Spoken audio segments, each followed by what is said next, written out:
Sekarang, Hosik dan Inggon memasuki pertarungan tanpa jalan mundur. Dengan semua rasa sakit dan amarahnya, Hosik melayangkan pukulan pertama untuk menguasai situasi. Namun, ia segera dikalahkan oleh Inggon, mantan gangster, dan mulai dipukuli habis-habisan. Pasar segera berubah menjadi kekacauan.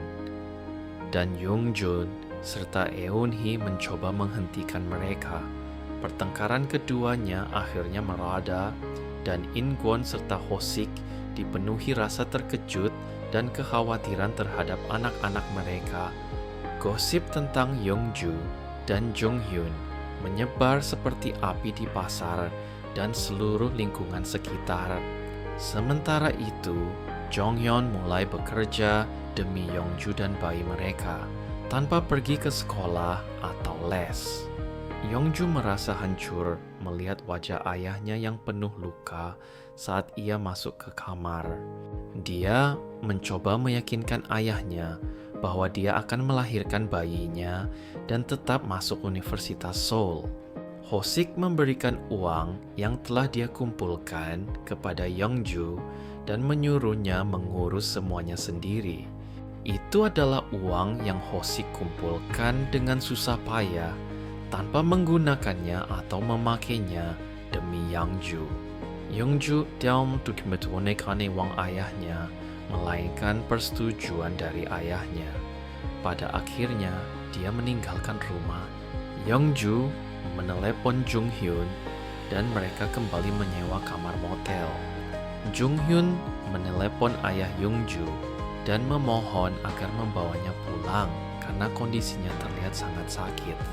Ketika Hosik hendak memukul Jonghyun, Ingwon muncul dan marah besar, mengancam akan membunuhnya jika menyentuh putranya. Hosik yang hancur hatinya perlahan kembali masuk ke kamar. Saat Ingwon dan Jonghyun masuk ke kamar, umpatan Ingwon kembali terdengar. Saat Jonghyun mengatakan akan berhenti sekolah, ia dipukuli oleh ayahnya dan pergi ke tempat Yongju. Keesokan subuhnya, Jonghyun pergi bekerja paruh waktu di ladang bersama ibu-ibu dari lingkungan sekitar. Ketika para ibu menggoda Jonghyun dengan candaan nakal di dalam mobil, Okdong menghentikan mereka. Ingwon mendapat telepon dari pemilik motel yang lebih muda di lingkungan itu, lalu pergi untuk menjemput Yongju. Ingwon mencoba memaksa Yongju untuk melakukan aborsi. Saat itu, Jonghyun yang baru pulang kerja paruh waktu berteriak menyuruhnya melepaskan tangan dari Yongju. Ingwon kembali mencoba menggunakan kekerasan, tapi Jeonghyun berlari dan mendorongnya menjauh. Saat itu juga, Hosik sedang dalam perjalanan menuju Yongju. Hosik tiba sesaat setelah menerima telepon dari Jonghyun yang mengatakan Yongju sedang tidak enak badan, lalu melihat kejadian itu. Setelah Jonghyun pergi bersama Yongju, Hosik memukul Ingwon yang tergeletak di tanah karena marah. Pertarungan brutal dimulai kembali dan berakhir ketika Hosik menggigit telinga Ingwon. Kedua orang itu dibawa ke kantor polisi dan Ingwon bertanya kepada Hosik, "Sejak kecil, aku selalu menjagamu dan bahkan dipukul untukmu. Tapi kenapa kamu membenciku?" tanya Ingwon kepada Hosik. "Sejak kecil, aku selalu menjagamu dan bahkan dipukul untukmu. Tapi kenapa kamu membenciku?" tanya Ingwon kepada Hosik. Hosik menceritakan bagaimana dia menggendong Yongju yang masih eorin dan membawa panci kosong untuk meminjam uang dari Ingwon.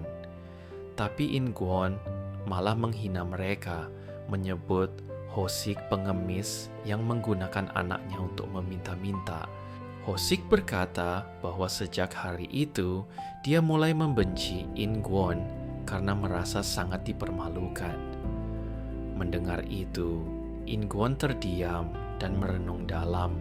Jeongjun dan Yeong-ok sedang menjalani hubungan yang sulit karena perbedaan pandangan tentang masa depan. Meskipun orang-orang di sekitar Jongjun menentang karena masa lalu Yong-ok, hatinya tetap tertuju padanya. Hari itu, Yong-ok menelepon Jongjun dan mengajaknya untuk perjalanan 2 hari 1 malam. Jongjun tidak langsung menjawab dan hanya tenggelam dalam pikirannya. Malam pun berlalu dengan sunyi. Setelah keluar dari kantor polisi, In-kwon dan Ho-sik pulang ke rumah, sementara Jeong-hyun dan Yong-ju yang tidak punya tempat tujuan pergi ke rumah nenek Okdong dan Chun-hee untuk meminta menginap semalam. Dua nenek itu tersenyum hangat sambil menatap Yong-ju dan Jong-hyun, mendukung mereka dengan penuh kasih. In-kwon merasa hancur karena Jong-hyun dan keluar rumah, tapi akhirnya jatuh dan tergeletak di tanah. Ho-sik mendengar suara itu dan membawa In-kwon ke rumah sakit. Di sana, ia memberitahu In-kwon bahwa Eun-hee juga pernah dilarikan ke rumah sakit. Dokter memberitahu In-kwon bahwa diabetesnya parah dan harus segera dirawat. Tetapi In-kwon menolak karena harus bekerja besok dan kembali ke tokonya. Saat itu, Ho-sik berbicara dengan guru sekolah Yong-ju, lalu berjalan keluar. Yong-ju mengikutinya dan bertanya kenapa ayahnya tidak menyetujui.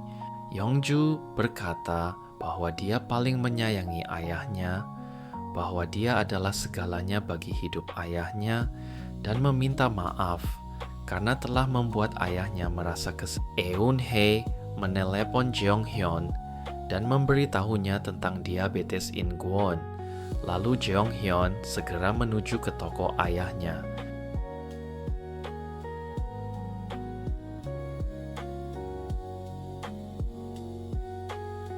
Jeong-hyun mendesak ayahnya untuk menjalani pengobatan, tetapi In-kwon berkata, "Jangan khawatir," dan menyuruhnya cepat.